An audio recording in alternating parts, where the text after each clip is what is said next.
everybody in our company at Florida Crystals and the Fanjul family, I mean, really our heart goes out to everybody in all of our communities. We know it's been a very difficult time, and we sympathize with all the difficult times that families and businesses are going through.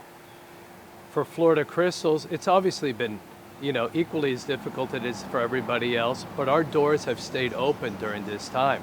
We've had, we are an essential business, and we also are essential products. In fact, that we're a food company and need to be distributing food to all the supermarkets, which are in great needs. I commend really our HR department and all of our employees in being able to follow all the CDC guidelines from the very beginning. And everybody's been wearing the masks and the gloves and social distancing and working very hard, because it's been really our responsibility to keep rice and sugar and sweet corn in the supermarkets. Several organizations that we've found that have been very useful in terms of helping distribute food to need areas. One would be the Palm Beach County Food Bank, one where we've been sending a great deal of food, and I think I'd like to talk about that further. Feeding South Florida is another outstanding organization, and we've been also sending food over to them so that they can distribute food to those in needs. And third, we're also very proud of creating an initiative that we started called Neighbors Helping Neighbors, which is in the Glades. And that is an organization that we started to help open restaurants in Pahokee, Belle Glade,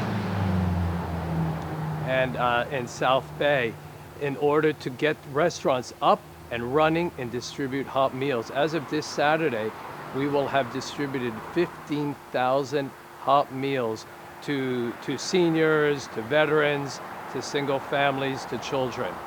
And then final really has been this great organization that we were able to start due to a conversation that I had with Mary Robinson from the Civic Association and Deborah Basillo in talking about how we can all coordinate, basically trying to save a lot of this produce that was all being basically harvested over as a result of it not meeting the markets. One thing that I don't think we all really appreciate is that the winter vegetable basket of the United States is right here in South Florida, and much of it in Palm Beach County. And it goes to all of the restaurants in New York City and Boston and in Philadelphia and all the way through South Florida, which have all been shut to a halt.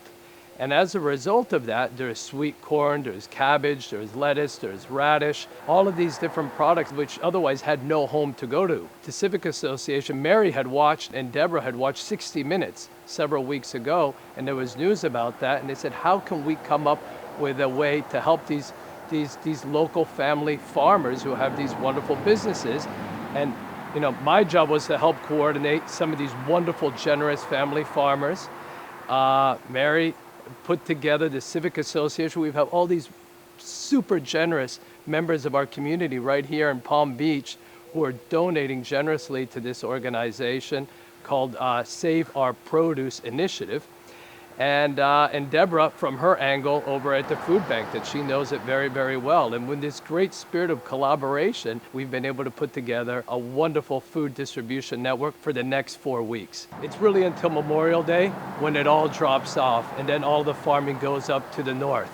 So it's critical that it be done now, and there's plenty of food being distributed around thanks to a lot of our generous local farmers like Hunley Farms and Roth Farms and the Basors and the Florida Crystals Corporation and U.S. Sugar. What's the future of harvesting and planting down the road? I mean, this has been a major disruption, like something I'm sure your family's never seen, any of us have ever seen. Does this stagger things out? What does this do? As farmers are resilient, and farmers have seen everything. But normally we're accustomed to seeing that in the form of a hurricane, a drought, or a freeze. In this instance, this was never really anticipated before.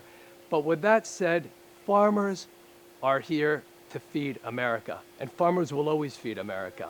And we're going to be back up and running after Labor Day next year and farming through Memorial Day. And we're already planning to be doing that again.